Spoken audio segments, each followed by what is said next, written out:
नमो अरिहन्ताणं नमो सिद्धाणं नमो आय्याणं नमो उवज्जायाणं नमो लोये सव्वसाहुणम्।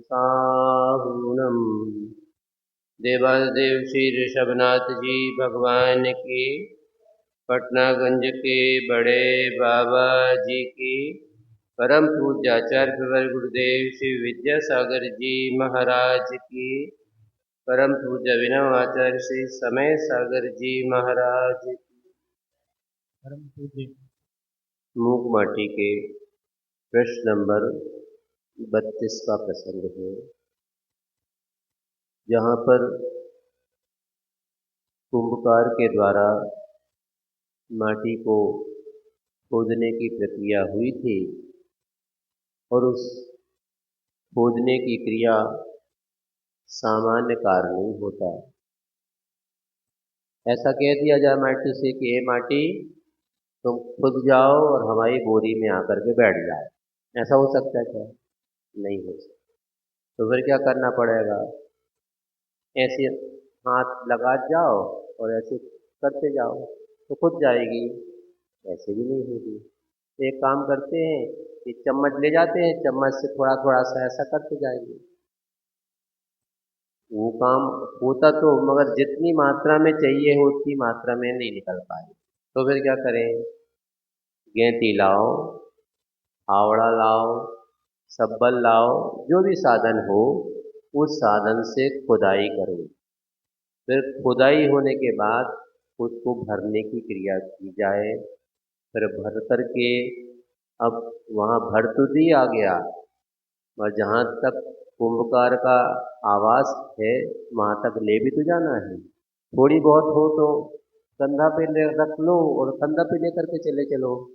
और कंधा पे नहीं ले जा सकते तो फिर क्या करना पड़ेगा? किसी अन्य साधन से।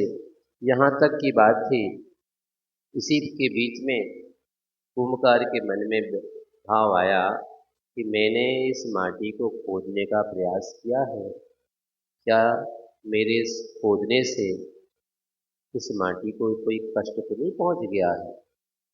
यह भाव तभी हो सकता है जब जीवन में अहिंसा की भावना हो, दया और करुणा का प्रेम उसमें भीतर से भरा हो, ऐसा ही हो सकता है। जिस प्रकार से कहा तो ऐसा जाता है कि मिट्टी है, मिट्टी से घड़ा तो बना लिया है, मगर घड़ा अभी कच्चा है, तो वह कुंभकार क्या करता है? भीतर हाथ लगाता है और बाहर से अंदर हाथ पसार कर बाहर मार चोट। चोट मारने का अभिप्राय उसका बुरा नहीं है, मगर उसके भीतर जो खोट है उस खोट को दूर करने के लिए वो चोट का प्रहार कर रहा है। तो अकेला प्रहार नहीं कर रहा है, भीतर सपोर्ट भी दिए हुए है कि यह हमारा जो शिल्प है विकृत न हो जाए, गुणवत्तापूर्ण बने। इसी प्रकार से उस माटी से पूछ लिया कि तुम्हारे ऊपर ये जो छेद से दिख रहे हैं क्या कारण है, बता सको तो बता दो। तो उसने अपनी भावों की अभिव्यक्ति करने की बात की। यह अमीरों की नहीं, गरीबों की बात है, कोठी की नहीं, कुटिया की बात है। अब इससे आगे का प्रसंग प्रारंभ होता है। वर्षा काल में थोड़ी सी वर्षा में टप टप करती है कौन? महल? महल नहीं, कुटिया। तो वो कुटिया की बात थी कि वर्षा काल में थोड़ी सी भी वर्षा होती है तो ऊपर से पानी की बूंद आती हैं और नीचे जमीन पर टप टप टप करती है। बुंदेलखंड में तो ऐसी कहावत है कि शेर भले ही किसी से डरता नहीं है, और टपका का भूत ऐसा होता है कि वह उससे बड़ा बड़ा व्यक्ति भी घबरा जाता है। क्यों? एक एक बूंद, बरसात की लगातार बारिश हो रही हो तो उस बारिश में आप भीग भी जाएं तो आपको कोई ऐसी तकलीफ विशेष नहीं होती, किंतु किसी पेड़ के नीचे खड़े हो जाएं बचने के लिए और ऊपर से एक एक बूंद टप टप टप होती रहे, वो ज़्यादा घबराहट पैदा करती है। उसी प्रकार से यहाँ कहा जा रहा है कि वर्षा काल में थोड़ी सी वर्षा में टप टप करती है और उस टपकाव से धरती में छेद पड़ते हैं। अब आप लोगों के यहाँ तो घरों में ग्रेनाइट, मार्बल और नाना प्रकार के पत्थरों का संयोजन होकर के, तो आपने तो वो पक्के पत्थर देखे हैं, उस पर कितना भी पानी क्या टैंकर भी ढोल दिया जाए तो कोई फर्क पड़ने वाला नहीं। और जहाँ कच्चा मकान हो मिट्टी का, उसमें वो पानी की बूंद जब ऊपर से टप टप करती है, तो जहाँ वो पानी की बूंद गिरती हैं वहाँ छेद से बन जाते हैं। वही बात कह रहे हैं। और इस टप टप करती है और उस टपकाव से धरती में छेद पड़ते हैं। फिर तो इस जीवन पर इस इस जीव इसे जीवन भर रोना ही रोना हुआ है। इस नहीं, इसे होना चाहिए, इसे जीवन भर रोना ही रोना हुआ है। दीनहीन इन आंखों से धारा प्रवाह अश्रु धारा बह इन गालों पर पड़ी है। ऐसी दशा में गालों का सचित्र होना स्वाभाविक ही है। क्योंकि कई बार आप लोग भजन तो गाते हैं और भजन गाने में भक्ति का पुट इतना प्रगाढ़ हो जाता है कि भक्ति करते करते हम किन शब्दावलियों का प्रयोग किया है वह शब्द गौण हो जाते हैं, भाव प्रधान हो जाते हैं। क्या होता है, कई बार आप कहते हैं पूजन में कि भगवान हमारे पास जल नहीं था, इसलिए हमने अश्रु जल से आपके चरणों को धोने का प्रयास किया। अब वैसे तो आगम की अगर भाषा में देखें तो अगर जहाँ अश्रु का प्रवाह हो रहा हो वहाँ साधु को आहार नहीं करना। क्यों?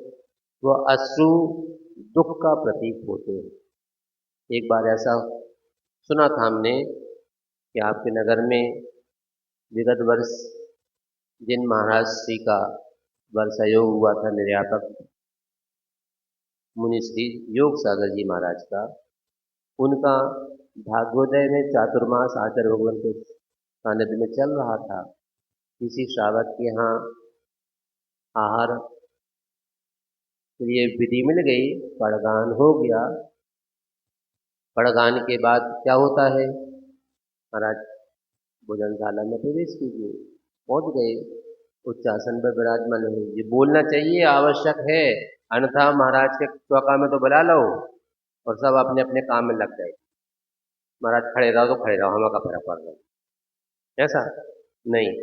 उच्च आसन पर विराजमान हुई, जैसे आपके रिश्तेदार आए और बाहर से तो बुला लो, अब तुम्हें जहाँ बैठना सोते बैठ जाइए, ऐसा तो फिर मुँह से तुनक कहो सोई कि महाराज उच्च आसन पर विराजमान हुए। निवेदन कर लिया, महाराज विराजमान हो गए। अब इसके बाद क्या करना है,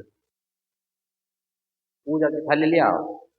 अच्छा, पाद प्रक्षालन, पाद प्रक्षालन कर लो।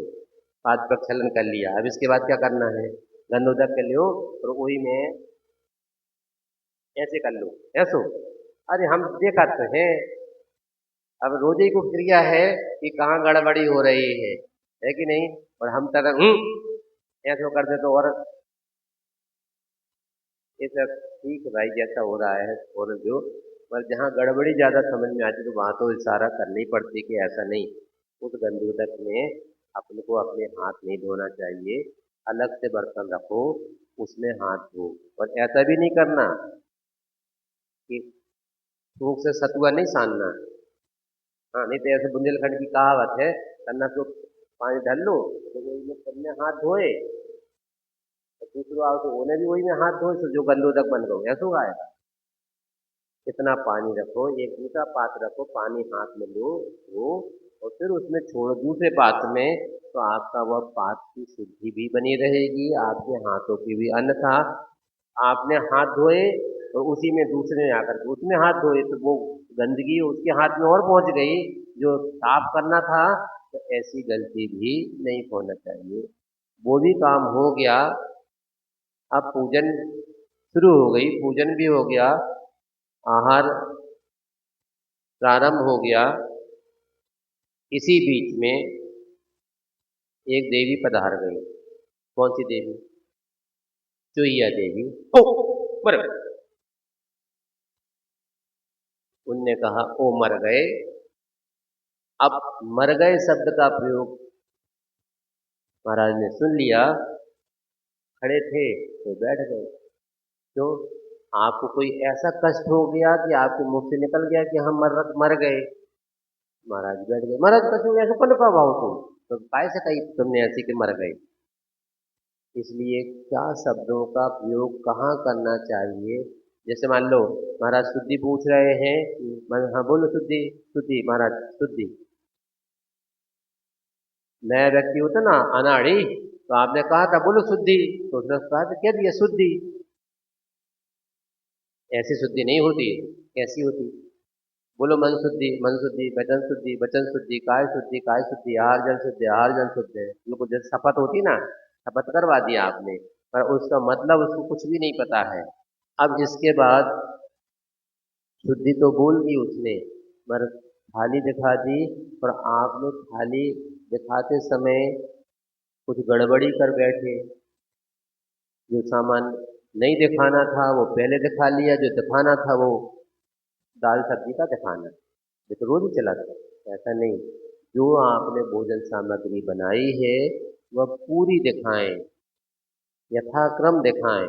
मगर कभी कभी हमने जैसे एक दिन बताया था तत्वार सूची की जहाँ वाचना चल रही थी, मान लो आपके यहाँ 4-5 थालियाँ सजाई हैं आपने, एक में दाल सब्जी है, एक में फल फ्रूट्स हैं, एक में ड्राई फ्रूट्स हैं, एक में और आइटम है कि नहीं। एक बार ऐसा हुआ, एक चौके में हमारे आहार चल रहे थे अमरकंटक में, और एक परिवार जिनका पुत्र हमारे संग में मुनि महाराज थे, उनका चौका था।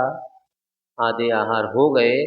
अब सास ने बहू से कहा, ए बिटिया एंड बैंड निकालो। एंड बैंड क्या आएगा? अब उनका कोड वर्ड था एंड बैंड, है कि नहीं। मतलब विविध प्रकार के जो आइटम थे कढ़ैया वाले, अब उनको उनने एंड बैंड कहा। अब हमें क्या समझ में आया कि काय को एंड बैंड ले आए। तो कभी कभी आपकी शब्दावलियां भी विचित्र विचित्र होती हैं। अब मान लो आपने एंड बैंड दिखाया, अब जब तक एंड बैंड नहीं कर रहे तब तक वो ड्राई फ्रूट वाली थाली दिखा दो जब तक। और मान लो महाराज ने आज संकल्प किया हो कि जो थाली पहले दिखाई जाए वो ही लेंगे, फिर क्या होगा?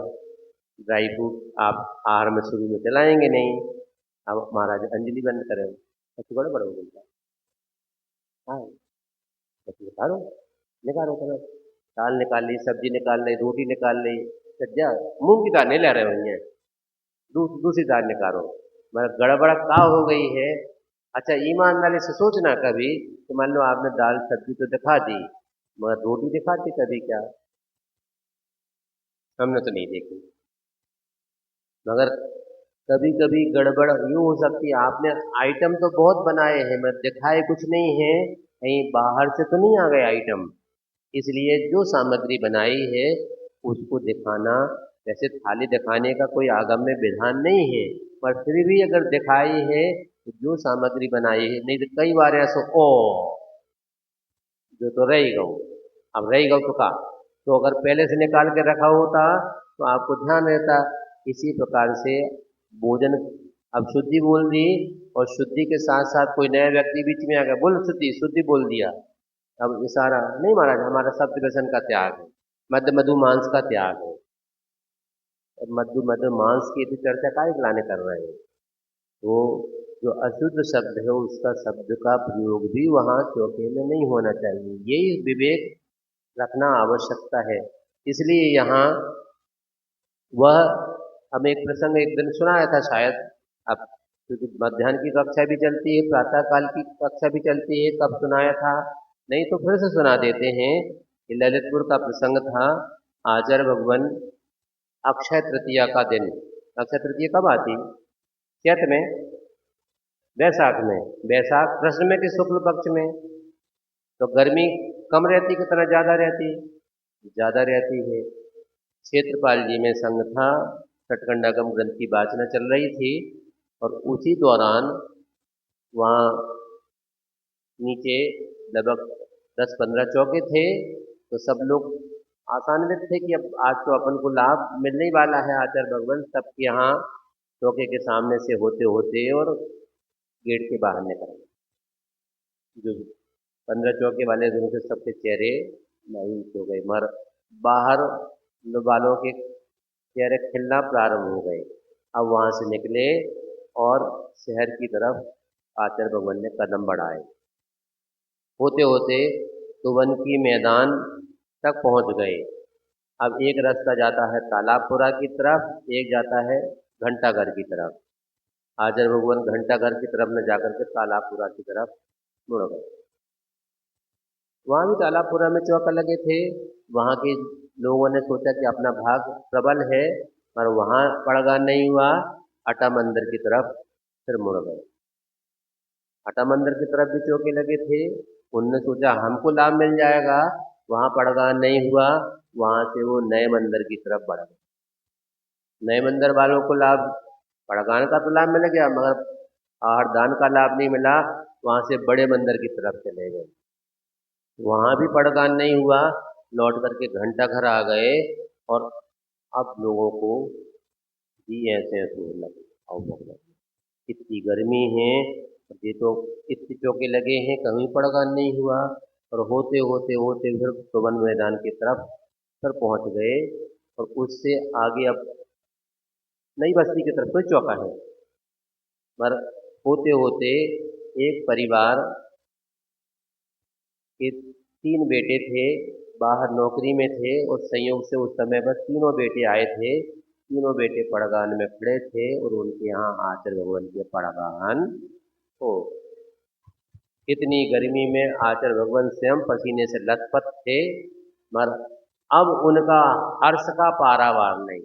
इतने प्रसन्न कि उनकी अविरल यहाँ से धारा बहना प्रारंभ हो गई। तो ये आंसू कौन से थे? रोज तो रहे थे, रोने वाले से हार नहीं लेना चाहिए, मगर वो दुख के आंसू नहीं थे, खुशी के आंसू थे। तो आंसू तो थे, किंतु जब दुख के आंसू होते हैं, खुशी की तो आंसू थोड़ी देर के लिए आते हैं, और दुख के आंसू तो ऐसा कि घंटा घंटा भर तक व्यक्ति रोए चला जाए। तो ऐसे में इसके जीवन में जीवन भर रोना हुआ है, एक आध दिन की बात नहीं है। अनंत काल हमारा रोना रहना में ही व्यतीत हुआ है। वह धारा प्रवाह अश्रु की धारा इन गालों पर पड़ी है। ऐसी दशा में गालों का सचित्र होना स्वाभाविक ही है। और प्यार और पीड़ा के घावों में अंतर भी तो होता है। प्यार की, जैसे बच्चा है, रो रहा था और आपने डांट दिया, एक चुप, अब वो रो तो रहा है, मगर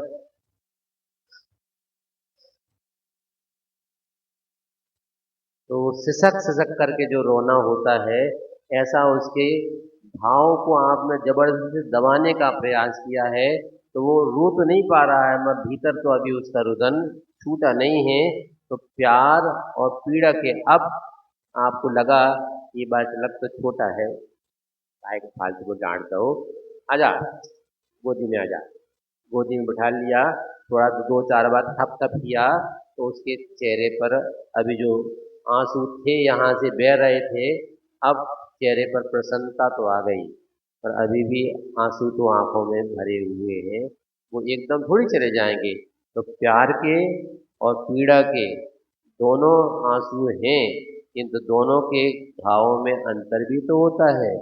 रति और विरति के भाव एक से होते हैं क्या? किसी के प्रति राग का आकर्षण है तो रति का भाव है, और उसके प्रति अगर, यहाँ विरति के 2 अर्थ हो सकते हैं, भी विशेष रूप से रति अथवा विगतः रति। जब विरक्ति का भाव होता है, यहाँ विरक्ति से तात्पर्य है विरति का, अथवा अरति भी हो सकता है। तो वह रति का अभाव होना, प्यार का अभाव होना, प्रीति का अभाव होना अरति कहलाती है। उसी को विरति भी कहा जा सकता है। दोनों एक से नहीं होते। माटी का इतिहास माटी के मुख से सुन, शिल्पी सहज कह उठा। क्या कि वास्तविक जीवन यही है, सात्विक जीवन यही है धन। वास्तव में हमने आज तक किसी के मुख से ऐसी अपनी अंतर व्यथा सुनी नहीं थी। आज हमने सुन ली और उसको सुनने से हमें लगा कि वास्तव में जीवन का कोई भी क्षण है, अच्छा अच्छा तो हम कह लेते हैं, ख्याल रखते हैं। कुछ लोग बुरे क्षणों को भी ध्यान रखते हैं कि हमारे जीवन में हमारा अतीत कैसा था, कैसा हमने अपने जीवन में कष्टमय जीवन व्यतीत किया है। व्यक्ति गांव में रहते हैं, वहाँ सुख संपन्नता भले ही आर्थिक रूप से ना हो, किंतु शांति बहुत रहती है। मगर कभी कभी घर परिवार के जो सदस्य हैं वो अशांति का वातावरण पैदा करते हैं। अरे पापा, अपने इधर तो साइकिल ही है, मोटरसाइकिल नहीं है। देखो, वे हैं अपने फलाने रिश्तेदार, उनके यहाँ तो मोटरसाइकिल तो ठीक, कार आ गई, और अपने तो साइकिल ही साइकिल में अपन चल रहे हैं। कम से कम एक मोटरसाइकिल तो खरीद दो। मोटरसाइकिल खरीदवा दी जैसे तैसे। अरे जा तो पुराने सेकेंड हैंड ले लिया आपने, मेरे को फ्रेश लेते तो कछु आनंद और आते। फ्रेश लगा दी, चलो कोई बात नहीं। अब फ्रेश आ गई, मर्जी तो पुराना वाला मॉडल है, नया वाला मॉडल बिल्कुल अभी जो लेटेस्ट लॉन्च हुआ वो वाला दिलवाते तो फिर मजा आ जाता। वो वाला भी मॉडल दिलवा दिया, और तब तक अब वो फोर व्हीलर की मांग हो गई। अब फोर व्हीलर में भी कोई एक प्रकार की तो नहीं है, 2 करोड़ वाली भी है और 20 लाख वाली भी है, कौन सी चाहिए है। तो जितना आप इच्छा बढ़ाते जाएंगे उतना आपका राग का भाव। हमने देखा कि सुबह सुबह से व्यक्ति भले ही अपने शरीर का मंजन करे चाहे ना करे, मैं कपड़ा लियो और गाड़ी की सफाई, तो जो उस पर बैठना है उसकी साफ सफाई भी करना आवश्यक है। इसी प्रकार से आप भले ही घूमने जाएं, महाराज कहने नहीं मिलता घूमने के लिए, मगर वो आपके घर में एक जानवर पलता है, होना तो नहीं चाहिए, मगर उसको आप उसको घुमाने के लिए लेकर के जाते हैं, तो वो आप उसको घुमाने ले जाते हैं कि वो आपको घुमाने ले जाता है। हमने तो ऐसा देखा, कई बार रास्ते में सड़क में देखने में आ जाता है, उसके गले में पट्टा है और जंजीर बंधी है, जंजीर आप पकड़े हैं, मगर वो आपको खचोड़ते हुए आगे ले जाता है। क्यों? उसका भारी भरकम शरीर है और वो आपको नहीं संभल रहा है। तो आप अगर सोचे कि इधर चल रहे हैं, मगर वो कह रहा हम तो इधर चल रहे हैं, तो आपको वहां जाना ही पड़ेगा।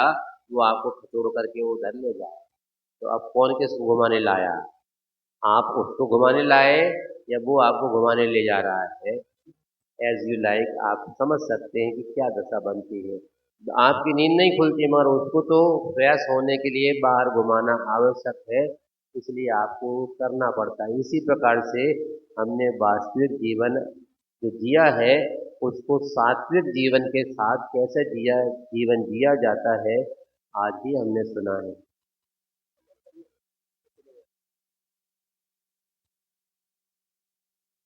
थोड़े नहीं होंगे, हम बैठेंगे नहीं करने कर, हम चले जाएंगे, फिर आप करते रहना। ठीक है, जल्दी करो। इतने रखो। बोलिए आचार्य गुरुवंशी विद्यासागर जी महाराज।